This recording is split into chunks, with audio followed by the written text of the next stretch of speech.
Bismillahirrahmanirrahim. Lah karena itulah yang menjadikan saya, kenapa saya ingin membedah buku This is the End bersama dengan jamaah di Munawarah ini. Karena kita ingin membangun kewaspadaan supaya lahir keresahan. Orang itu, Bu, hidupnya ada dua secara basic. Ada orang yang hidupnya itu, tidak usah ditulis, nanti ada kok insya Allah. Hidup itu secara basic, itu ada dua. Ada yang mereka itu kadang-kadang hidupnya itu terbentur dulu, baru terbentuk. Itu kata Tan Malaka. Tahu Tan Malaka? Terbentur. Maka ada orang yang hidupnya kayak gitu, Bu. Harus mengalami banyak benturan baru dia terbentuk. Kenapa? Dia tidak mendapatkan ilmu sampai akhirnya terbentur dengan banyak hal.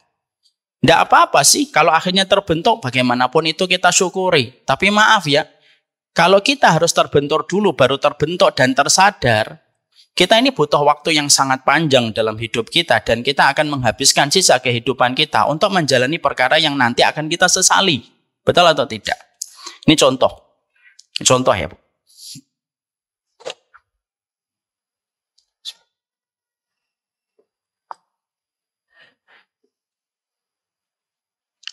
Ada jamaah kami di salah satu tempat.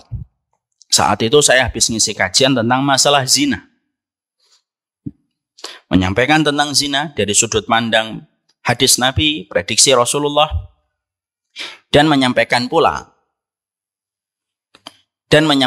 konsekuensi fikih kalau zina itu sudah terjadi.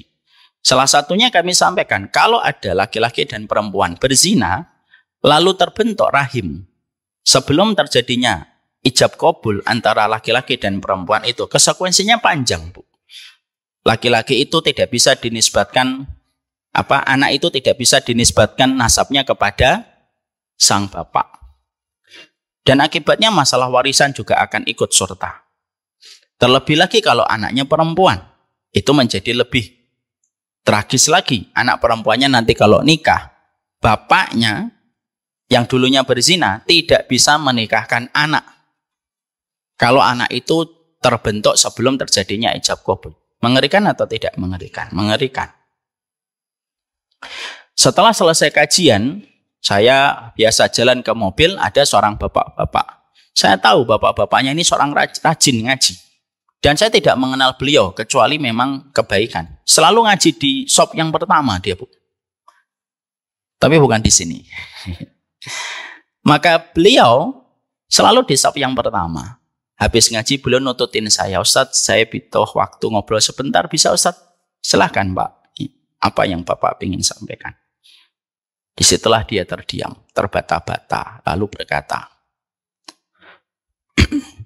saya dulu berzina dengan istri saya, Ustadz. Dulu ketika kami muda, lalu istri saya mengandung. Anak pertama saya perempuan. Hari ini kelas 3 SMP mau SMA. Nanti kalau betul-betul anak saya siap menikah, apakah saya tidak bisa menikahkan anaknya? Ustadz, saya bilang, maaf Pak, tidak bisa. Tapi saya sudah tobat, saya tahu. Saya sudah menyesali Ustadz, saya mengerti Pak. Bapak sering datang ke kajian dan selalu khusyuk mendengarkan. Apakah tidak bisa tobat saya menghapuskan status fikihnya? Tobatnya Bapak menghapuskan dosa. Konsekuensi fikihnya tidak bisa dirubah. Nangis, Bu. Tapi itulah yang terjadi. Akhirnya beliau nangis dan beliau berkata, cobalah dulu Ustadz, sekitar tahun 90-an, awal 2000-an, saya sudah ikut ngaji. Mungkin saya akan berpikir 1000 kali sebelum berzina. Apa yang kita dapatkan, message-nya, pelajaran dari kisah Bapak ini, yang semoga Allah terima taubatnya beliau. Yang kita dapatkan sebuah pelajaran itu apa? Ada manusia yang pertama, dia terbentur dulu. Terbentur banyak masalah, akhirnya terbentuk dan tersadar. Ini pun baik, tapi membutuhkan waktu yang panjang. Itu pun kalau kita masih punya waktu yang panjang. Tapi ada manusia yang kedua, Bu, yang dia terbentuk, tersadar tanpa terbentur. Siapa itu? Orang yang mau menerima nasihat Allah dan Rasul-Nya. Nasihat Allah dan Rasul-Nya itu cuma satu kok. Membuat kita tidak usah mengalami benturan. Ada orang yang terkadang sudah kena riba, tidak bisa bayar utang, baru dia nanti berkata, coba saya dulu tidak ngambil riba. Dia terbentur, baru tersadar. Kalau kita sebagai penuntut ilmu, kenapa kita disuruh nuntut ilmu sama Allah? Supaya kamu tidak mengalami banyak benturan. Berkali-kali tidak usah. Tapi selama kamu punya satu sikap yang baik, hatimu siap untuk menerima setiap petunjuk yang datang dari Allah. Apa korelasinya dan munasabahnya dengan pembahasan kita? Munasabahnya kuat. Kita itu ingin tidak mengalami benturan. Kalau kita tidak ingin mengalami benturan, berarti kita ini harus berilmu. Supaya jangan sampai kita terbentur, baru nanti kita bingung. Baru nanti kita cari orang untuk menyembuhkan apa yang terjadi pada keluarga kita. Ya tidak salah, cuma kurang efektif bagi orang yang beriman kalau kita harus mengalami banyak benturan.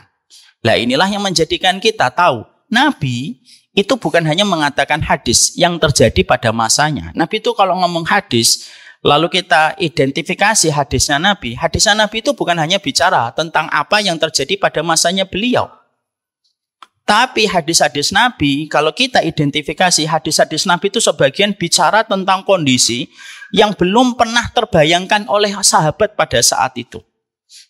Kenapa Nabi itu menyampaikan di dalam hadisnya perkara-perkara beyond, prediksi Nabi jauh ke depan yang para sahabat aja bingung. Membayangkan tuh bingung para sahabat. Tapi sudah disampaikan oleh Nabi. Karena Nabi itu sayang bukan hanya kepada para sahabat yang hidup semasa dengan beliau, tapi sayangnya Nabi itu melintasi lintasan waktu hingga ratusan tahun untuk menyapa kita, memberikan perlindungan kepada kita. Sebagaimana seorang ibu ketika akan mendapati anaknya mabit, maka dia memberikan banyak sekali bekal supaya anaknya tidak kelaparan dan tidak kehausan. Maka Nabi pun mengatakan itu supaya kita tidak mengalami banyak benturan. Dan salah satu kebodohan yang parah selain kebodohan tentang kesyirikan, kata Syekh Utsaimin, itu kebodohan manusia ketika hidup pada zaman fitnah. Kalau manusia bodoh terhadap fitnah, lalu dia tidak mempersiapkan dengan ilmu, dengan fitnah supaya dia mengetahui bagaimana kaifan aslam, bagaimana kita bisa selamat kalau fitnah saja tidak kita pelajari. Ada ilmu yang kita harus pelajari bukan untuk kita amalkan, tapi ada ilmu yang kita pelajari supaya kita itu waspada. Alim tu syarra la li syarri walakin li tawaqqih. Aku ini belajar keburukan, kata Hudzaifah ibnul Yaman, tapi bukan untuk melakukan keburukan itu.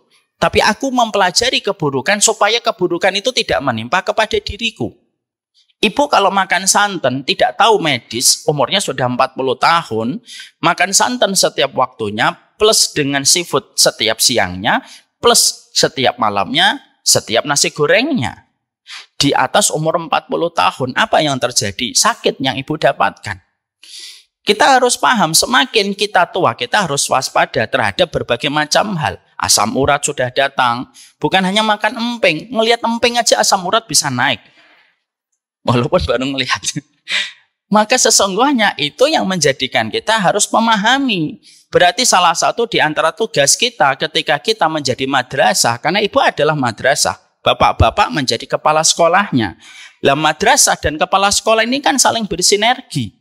Dan kita harus memahamkan bahwasanya anak kita dan seluruh anugerah yang Allah berikan kepada kita, maka tugas terbesarnya kita adalah beriman, dan beriman itu tidak akan maksimal sampai kita terjaga dari fitnah. Pohon yang kita tanam tidak akan bisa maksimal pohon itu tumbuh dan memberikan buah yang manis dan pohon yang merindangi atau pohon yang meneduhkan. Kalau kita tidak jaga pohon itu dari berbagai macam rumput-rumput liar ketika baru tumbuh. Kapan kita nanam pohon, nanam padi, kita bisa panen dengan padinya? Kalau kita pastikan hamanya kita hilangkan. Iman itu beriringan dengan fitnah. Maka sesungguhnya iman kita kepada Allah, jalan keselamatan kita untuk mendapatkan keberkahan urusan dunia dan akhirat kita itu dimulainya simpel. Iman harus dijaga, dan iman itu ketika dijaga harus dengan sebuah konsekuensi. Konsekuensinya itu harus tahu tentang fitnah. Iman itu melahirkan komitmen, iman itu melahirkan kewajiban, iman itu harus siap mempertemukan kita dengan konsekuensi. Dan itulah yang menjadikan kita semakin paham. Mengerti tentang fitnah itu penting. Dan kita harus mengerti tentang itu. Sebagaimana kita mengertinya barang dan sebagaimana seorang ibu mengerti tentang harga telur, harga di Shopee, tentang barang yang akan di check out. Itu yang menjadi penting. Maka inilah yang menjadikan kita memahami tentang pentingnya keluarga dan fitnah. Paham sampai di sini, Bu? Ini karunia kita. Keluarga itu karunia kita. Kalau keluarga karunia kita, harus jaga dari segala macam fitnah. Dan itulah, ini mukadimah. Kenapa bicara keluarga dan iman? Itu bicara tentang penjagaan kita dari masa-masa fitnah. Setelah kita paham betapa besarnya keluarga yang kita miliki dan keluarga ini kita harapkan menjadi harapan kita dan asa kita nanti kumpul di akhirat dan kumpul di alam barzakh, dan keselamatan kita hari ini tidak mungkin kita dapatkan mudah sampai betul-betul kita mampu menjaga diri dari fitnah. Nah, sekarang kita belajar tentang fitnah itu bagaimana dan apa saja yang kita harus ketahui tentang fitnah. Supaya kita ngerti, supaya kita paham, supaya kita mampu mendeteksi setiap radikal bebas yang masuk kepada paru-paru keluarga kita. Kalau radikal bebas itu bernama fitnah. Paham Ibu di sini? Paham. شكرا هديت قلبي شكرا